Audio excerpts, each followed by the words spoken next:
esta es la historia de San Carlos Borromeo, arzobispo de Milán y cardenal.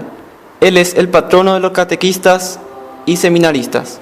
Entre los hombres extraordinariamente activos a favor de la Iglesia y del pueblo, sobresale admirablemente San Carlos Borromeo, un santo que tomó muy en serio aquella frase de Jesús: quien ahorra su vida la pierde, pero el que gasta su vida por mí la ganará. Murió relativamente joven, porque desgastó totalmente su vida y sus energías por hacer progresar la religión y por ayudar a los más necesitados. Decía que un obispo demasiado cuidadoso de su salud no consigue llegar a ser santo, y que a todo sacerdote y a todo apóstol deben sobrarle trabajos para hacer, en vez de tener tiempo de sobra para perder. Nació en Arjona, Italia, en 1538.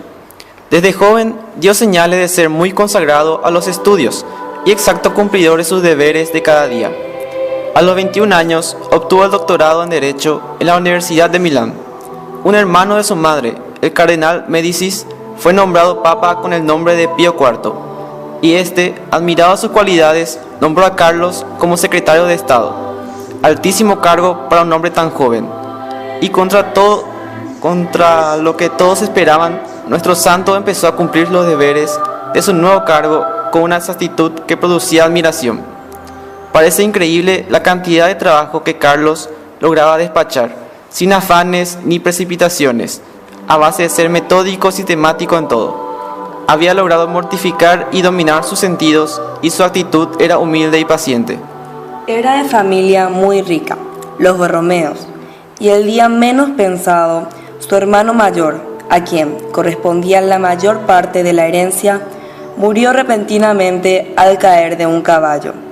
Muchos pensaron que ahora Carlos, al quedar heredero de tantas riquezas, dejaría la vida religiosa y se dedicaría a administrar sus inmensas posesiones. Pero fue todo lo contrario. Él consideró la muerte de su hermano como un aviso enviado por el cielo, para estar preparado porque el día menos pensado llega a Dios por medio de la muerte a tomarnos cuentas. Y entonces renunció a sus riquezas, se ordenó de sacerdote y luego de obispo, y se dedicó por completo a la labor de salvar almas. En 1520 habían aparecido los protestantes como una señal de descontento por ciertas faltas que había en la conducta de muchos en la Iglesia Católica. Entonces el sumo pontífice invitó a todos los obispos de todo el mundo a una reunión que se llamó Concilio de Trento. Esta reunión se había suspendido y era necesario iniciarla otra vez para que reformara a la Iglesia Católica y le diera leyes que la mantuvieran fiel y fervorosa. Y San Carlos trabajó intensamente y obtuvo que su tío, el Papa Pío IV, volviera a convocar a los obispos y se continuara con el concilio. Como secretario general de tan importante reunión, fue nombrado nuestro santo, y de allí salieron importantísimos decretos que le hicieron inmenso bien a la Iglesia y la volvieron mucho más fervorosa. Muerto el Papa Pío IV, obtuvo San Carlos que lo dejaran irse al cargo para el cual lo había nombrado hacía años, pero que no había podido ejercer por estar trabajando en Roma, el de arzobispo de Milán, que es la ciudad que más habitantes tenía de Italia. Aquella ciudad hacía muchos años que no tenía arzobispo y la relajación era muy grande, pero este hombre era incansable para trabajar y muy pronto todo empezó a cambiar y a transformarse y mejorar.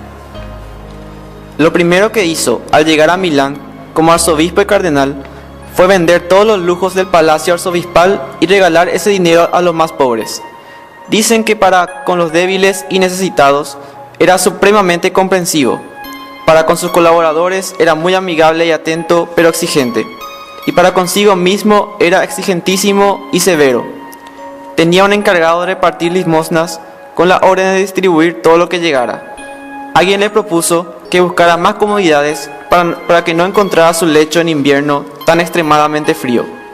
Él le respondió: lo mejor para no darse cuenta en invierno de que el lecho está exageradamente frío es ir al descanso tan rendido de tanto trabajar que no nos demos cuenta ni siquiera que las sábanas están demasiado frías. Un obispo lo encontró estudiando en pleno invierno con una sotana delgadita y le dijo: «Así se puede morir de frío». Y él le contestó: «Es la única que tengo y me sirve para verano y para invierno». Pero para los pobres sí repartía con una generosidad inmensa. Y cuando llegó la peste, vendió todo lo que había en su palacio y hasta se endeudó para ayudar a los enfermos. Pagaba muy bien a sus empleados y les insistía en que trataran con mucho respeto a toda clase de personas, de manera que todo el que llegara al palacio del arzobispo se sintiera muy bien recibido. Muchísimos sacerdotes y numerosos obispos iban a hospedarse al palacio de nuestro santo cuando estaban de viaje, porque sabían que allí eran muy bien recibidos y tratados con gran respeto y amabilidad. Las gentes de Milán eran muy ignorantes en religión, porque casi no había quienes enseñara el catecismo. San Carlos fundó 740 escuelas de catecismo con 3.000 catequistas y 40.000 alumnos. Fundó 6 seminarios para formar sacerdotes bien preparados y redactó para esos institutos unos reglamentos tan sabios que muchos obispos lo copiaron para organizar, según ellos, sus propios seminarios. Se dedicó a visitar todas y cada una de las muchísimas parroquias que tenía su arzobispado, aún las más lejanas y abandonadas y por caminos peligrosos.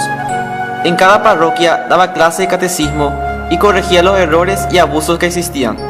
Si algún sacerdote no se estaba comportando de la manera debida, lo destituía y nombraba a uno que tuviera muy buena conducta. Por sus sacerdotes estaba resuelto a hacer todos los sacrificios posibles. En cierta ocasión, en que cuidaba mucho a un sacerdote enfermo, algunos comentaban que él era exagerado en atender a su clero, y respondió: «Lo que critican lo hacen porque no saben lo mucho que vale un sacerdote». Quiso acabar con una asociación que se llamaba Los Humillados, que con el pretexto de dedicarse a vida espiritual se aprovechaban de las limosnas y se dedicaban a una vida escandalosa. Estos, en venganza, mandaron a un sicario para que asesinara al santo. Estando San Carlos rezando una noche junto al altar, el asesino disparó contra él, pero la bala le pasó por debajo del brazo y no le hizo daño. En acción de gracias por haberse librado de semejante peligro, el buen arzobispo se fue por unas semanas a un convento de cartujos a rezar y a meditar y a hacer penitencia, y la asociación de los humillados se acabó. Cuando tenía apenas 46 años, sintió que sus fuerzas disminuían notablemente y que una intensa fiebre lo invadía. El sumo pontífice Pío V le había recomendado que no ayunara tanto y que no se desmidiera en el trabajo, pero ya era demasiado tarde. De él se podía repetir la frase de aquel sabio: «Un santo es un hombre devorado. Todos tienen derecho a devorar su tiempo, a devorar sus bienes, a devorar hasta su salud, con tal de que él logre salvar las almas y conseguir que Dios sea más amado y mejor obedecido». La noche del 3 al 4 de noviembre de 1584 murió diciendo: «Ya voy, Señor, ya voy». En Milán casi nadie durmió esa noche, ante la tremenda noticia de que su queridísimo cardenal arzobispo estaba agonizando. El secretario del Papa envió un mensaje a los sacerdotes de Milán diciéndoles: «Por el cardenal Borromeo no ofrezcan misas de difuntos, sino misa de acción de gracias a Dios, por haberle concedido tantas gracias y tan grande santidad». En Arona, su pueblo natal, le fue levantada una inmensa estatua que todavía existe. Fue canonizado el 1 de noviembre de 1610 por el Papa Paulo V y sus festividades el 4 de noviembre. Tenga Dios piedad de nuestras ciudades y pueblos, y nos mande sacerdotes, obispos y arzobispos como San Carlos Borromeo, y que este gran santo ruegue cada día por nuestra comunidad. San Carlos, ruega por nosotros.